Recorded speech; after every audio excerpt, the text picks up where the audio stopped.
Hello and welcome to another of PAVE's new member conversations. My name is Ed Niedermeyer. I am the communications director here at Partners for Automated Vehicle Education. And I am proud to welcome today from PAVE's newest member company, SafeAI, founder and CEO, Bibhrajit Halder, excuse me. Bibhrajit, welcome. Thank you, Ed, and thanks for doing this thing. I really appreciate it. I think what you guys doing at PAVE is amazingly important for the whole ecosystem. So really looking forward to talking to you. Great, thank you so much. And thank you for joining PAVE. We're really proud and honored to have you as a member. If we could just start for those folks out there who are not familiar with SafeAI and the work that it does and what you do there, if you could just sort of fill people in on SafeAI. Absolutely. So we are based in Silicon Valley. We are focusing on making construction and mining ecosystem fully autonomous. What does that mean? We work with the mining and construction company, utilize their vehicle, think about their big truck, loader, dozer, you probably have seen it. We retrofit those vehicles, make it fully autonomous, no human driver, no remote control, and really make that dull, dirty job completely autonomous and make it safe and productive. It's a pretty straightforward. And so this focus on the construction and mining businesses, I mean, this is something that kind of goes way back for you, right? I understand that you were first involved in the DARPA Grand Challenge. I guess before we get into some of the construction and mining stuff, can you just tell us a little bit what that was like to be involved in the DARPA Grand Challenge? It's such an important piece of AV history, and I feel like now people don't always hear all that much about it since it's not really in the news. That's right. No, absolutely. The way I say, I've been doing autonomy almost for 20 years now, really starting with the DARPA Grand Challenge, which started early 2000. And I think the kind of biggest kind of line I say that, the defense was using autonomy even before 90s. And a lot of people don't know, obviously, defense is always an early mover when it comes to technology. And in early 2000, they said, can we spark interest in the commercial world? So I think this was about $2 million or $3 million combined kind of two projects they had, DARPA Grand Challenge, 2 challenge. And think about this way, that $2 or $3 million initial investment turned into $80 billion or $90 billion investment today. So that's probably one of the biggest ROI you can think of. So I was involved part of that. I was in a grad school doing my PhD in autonomy. So this was kind of the dream project you can be part of. And like all the universities were part of that. So that was like, best experience for when I was in the grad school. I was doing PhD on autonomy. It's an amazing experience. And I think it sparked a lot of interest, really moved the technology into the commercial world. And that kind of kickstarted the whole process of, as you said, the AV industry. Yeah, and can you just maybe briefly give people a sense of sort of like what was the difference of where was the technology sort of before the DARPA and where was it after? Like how dramatically did it change sort of the state of the technology? That's right. So when you think about autonomy, right, it is not just a car. Obviously, we talk about self-driving car, but basically anything and everything. Think about car, different very machine. Think about the defense machine, even the flying machine and all the thing. Defense was doing them autonomy even at, as I say, 90s, and they were actually using it in a real world. It was not in a, but they realized that this is a great potential. Like any other technology, you think about internet, you think about GPS. They all come from the defense. They used it first. They saw it's a great potential and they give it to the commercial world. So that's really what happened. And when they say, okay, let's see this, what the best of the university of the US can do. And they did it amazing. And the Carnegie Mellon, the Stanfords of the world, they win the race. That really set the stage off that, yes, it is possible. So I think the biggest contribution is that give it to the commercial world and prove it to the world that, yes, it is possible. And literally, just to give you a little bit of touch, the companies like Caterpillar and Komatsu's of the world would develop the big mining machine. They were watching it very closely. CAT and GM and Ford, they're all part of the DARPA Grand Challenge. The moment it was successful, CAT just took it off and ran with it. And that's kind of, we'll come to that point, but really that started this whole AV ecosystem, if you will. Absolutely. Yeah. And I feel like there was for a lot of people, that DARPA challenge was the first time they'd ever even heard of, this autonomous drive technology. And then there was sort of a bit of a gap. And then a lot of people heard about when Google started, building on that DARPA work and doing their self-driving car. But the public has always been really much more aware of those programs that are developing autonomy for personal mobility use cases, which makes sense as consumers of personal mobility. But you, as you say, Caterpillar was watching this DARPA Grand Challenge, and they were ready to start commercializing this. And that's where you went, right? You went to Caterpillar. What was that like? What was the potential that they saw? What was the use case that they saw? And then what was the work that you were doing there? That's right. So when I was saying defense was doing autonomy back in 90s also, actually when Caterpillar was doing autonomy back in 90s. So obviously most of the people don't know, they had an autonomous truck running in the backyard, their backyard in 1995. Obviously they were a little ahead of their time, both from the commercial and technology. But the moment, when I say Caterpillar was watching, I don't mean just watching. They had so Caterpillar was participant of the DARPA Grand Challenge. So their team member were part of the DARPA Grand Challenge. So when they say watching, they were not just watching. They're like, I want to participate in that. The moment it was successful, literally the original DARPA Grand Challenge people, some of them are Caterpillar employee, they kickstarted. They said, now I can actually take it to production. So, and for me, I just finished my PhD back in that time, my PhD on autonomy, and Caterpillar was literally taking everybody and anybody who has anything to do with autonomy. And it's just at me. I mean, I think a lot of people don't know, even a lot of passenger people today, they were actually at a Caterpillar project. Yeah. I think, I don't know if you know Argo and Aurora, yeah. Both of their CEO was somehow involved into Caterpillar project, Chris Sampson and Brian Selesky. So it was a who's project back then. Think about Caterpillar started about 2008. Then Google kind of started off with some of those early players from the Caterpillar project. And then they start, obviously that sparked the interest in the passenger vehicle side, which you justly said that, right? Because we can relate to the car more closely than a big 200-ton mining truck. Absolutely. But at the same time, people are constantly like, well, when are AVs going to be here? And sometimes you tell them, well, it depends on what kind of AVs you're talking about, because those Caterpillar trucks, I mean, this has been in use, and maybe could you explain a little bit, like, what is the use case, just so people can understand? I think it's really important for people to understand sort of that the technology, when it's at different states, it sort of works. There are different domains and different tasks that it's going to be capable of doing. So what was that first one that Caterpillar was working on? That's right. And just to kind of give you a macro idea, like, you want to think about autonomy as a technology, but really the use of autonomy is a different use case, right? It's like like internet is not like, you don't use internet, you use internet to do something with it, right? So think about a big mine, or if you don't understand mine, but maybe a big construction site, which you all have seen, right? This big truck, the big loader, big dozer, like think about a truck, which somebody is putting the dirt on the truck and it's got carrying dirt from point A to B, right? Make that truck autonomous. What is the benefit is that it's a constrained environment. So it's not like it's a private area. So there is a lot of regulations, a lot of constraint. So it's not like child is running around in the, a construction site or a mine. So that helps you. It's in a private area. Second thing is very repeatable.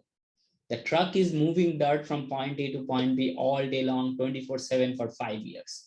I mean, it's like the best use case of autonomy, if you will. And the third thing is the safety. Have you seen any construction site or mining site? You don't want to expose human into that kind of environment. So you want to reduce the exposure of human into that kind of environment. So that's really you combine all these three things, it becomes the perfect use case to deploy autonomy is the first time. And that's exactly what happened. Yeah, no, and again, I think people just aren't aware enough of this. And, kind of to the point that you were making, a lot of times I think people, when they're trying to understand this technology, and they're sort of building their mental model of it for the first time, too often they start with cars, right? They think, oh, okay, it's a car, right? Which we have a mental model for, but it just drives itself. And in fact, really, I think, as you were sort of saying, to understand this technology, it's really more like a robot, right? Where like a car, all cars kind of look more or less essentially the same, obviously differences, but fundamentally, whereas a robot is going to look totally different depending on what you want that robot to do, right? And so this loader truck, and so after working at Caterpillar, you then went and worked on a really kind of broad variety of autonomous vehicle projects, many or most of which I think were focused sort of on the on-road. That's right. Help explain sort of what that's like going from a, you know, one of those early off-road projects like the Caterpillar one into some of the other projects that you worked on that were more sort of what people think about when they think about AVs. That's right. And I think that I was there Caterpillar for almost 7 years. So really my biggest learning beside all the technology and cool stuff and all that is that how do you deploy such a complex technology in the real production, right? So I think by the time I left Caterpillar, there was about 30 or 40 of the truck was running in production 24/7. So that was back in 2014. So autonomy without any human, any remote control was running in production 24/7. It's been what, about 7-8 years now. Right? So really, I mean, where we left off the technology that it is already in production, that is where Ford came along. Ford was opening the office in Silicon Valley. I knew the guy who was, you know, kind of, so that got me to Silicon Valley, and that got me to the self-driving. And, you know, 2014, 2015 is about to get crazy when it comes to self-driving, right? So that really got me into the self-driving ecosystem, if you will. And there was a lot of good technology was getting built. I was at Ford, I was at Friday Future, I was at Apple. So really kind of seeing the massive explosive growth on the technology front that self-driving car brought on. And so that's a great experience. We saw how the technology kind of leapfrog, if you will. Yeah. And so then after working at a number of these companies that you just mentioned, you found your way back to where you'd started in a sense, right? With SafeAI, you founded SafeAI, and you did it to focus on construction and mining, as you were saying. What were the things that you saw sort of in this journey through this technology and the different parts of it and the different applications of it that made you kind of go back in that direction? Was it just that it was familiar to you, or was there more to it than that? It's really, if you think about this way, this industry, which is mining, construction, like a heavy industry, we call it a heavy industry, they already have autonomy running in production. But like any technology, the first version, whether you take Tesla's Roadster or any other car, the first versions are always expensive and not as good as it can be, right? So then you marry that with the fact that autonomy that we did it in the back in the days versus today's autonomy is fundamentally different. You know, we didn't have the GPU back in the days. We didn't have all the, you know, processing power, all the sensor, all the computer. So we could not do all the thing we could do today, and that can greatly benefit the customer.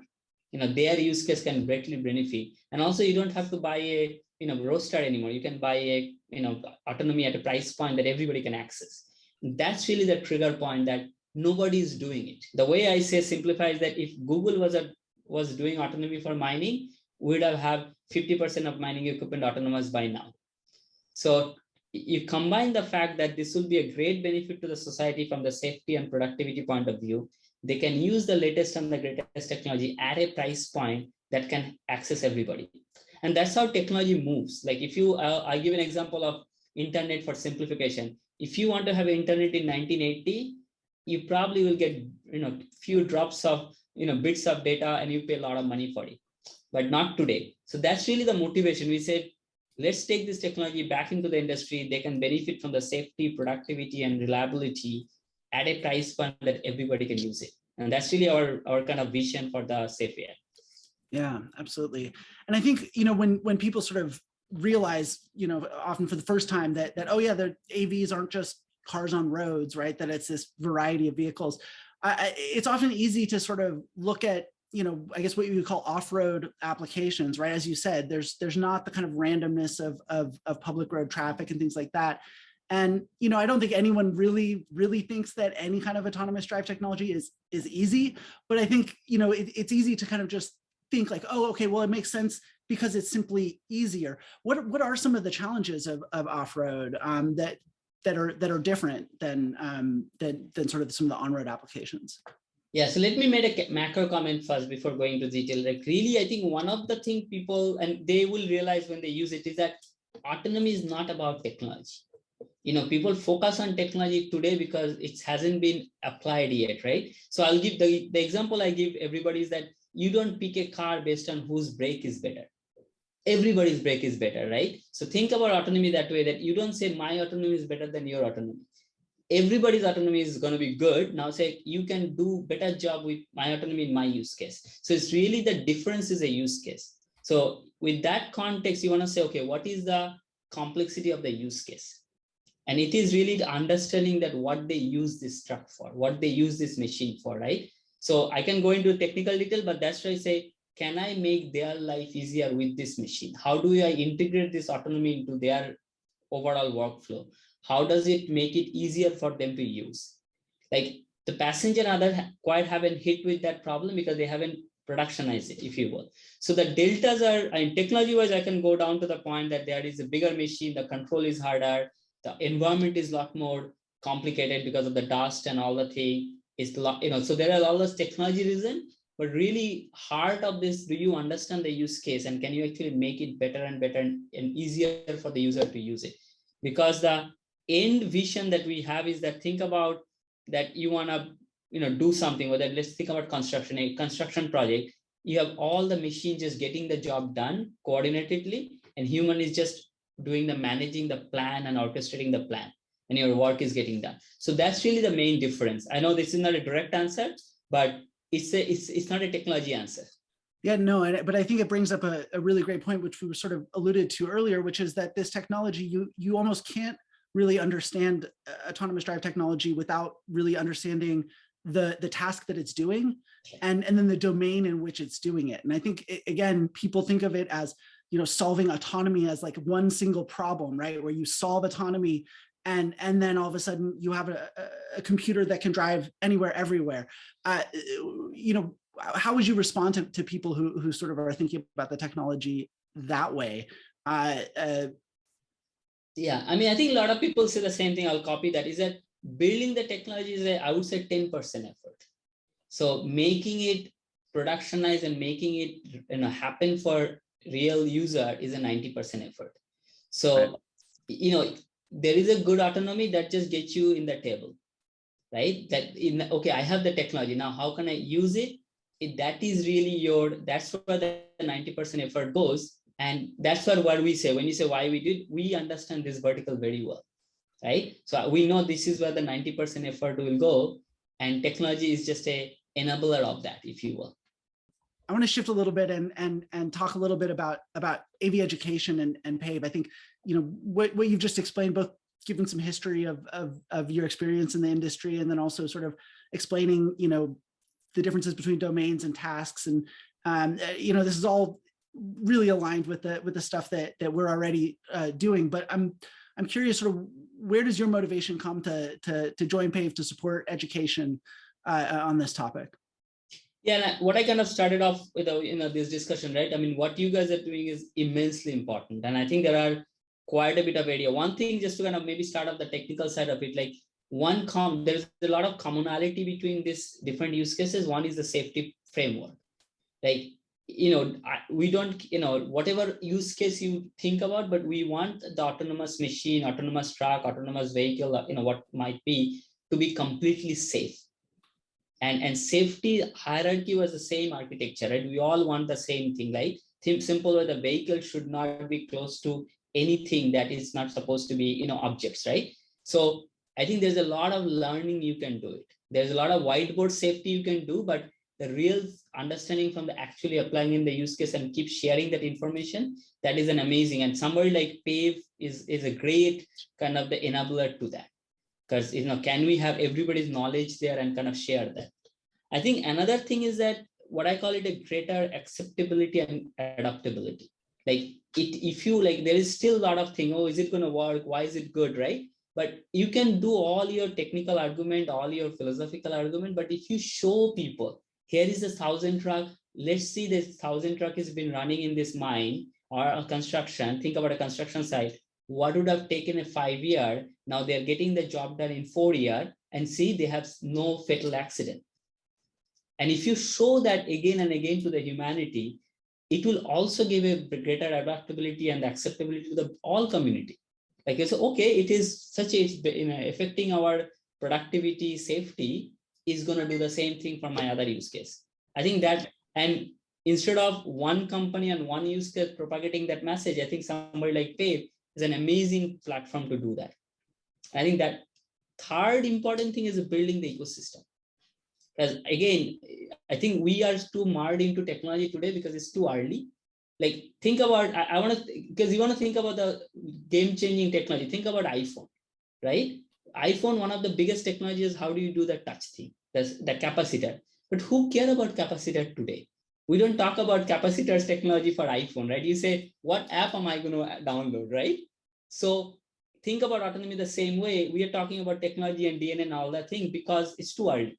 But really what you want, the ecosystem has to come together, because autonomy is not about doing mining or self-driving. It will fundamentally change the way we move, the way we build, the way we transport.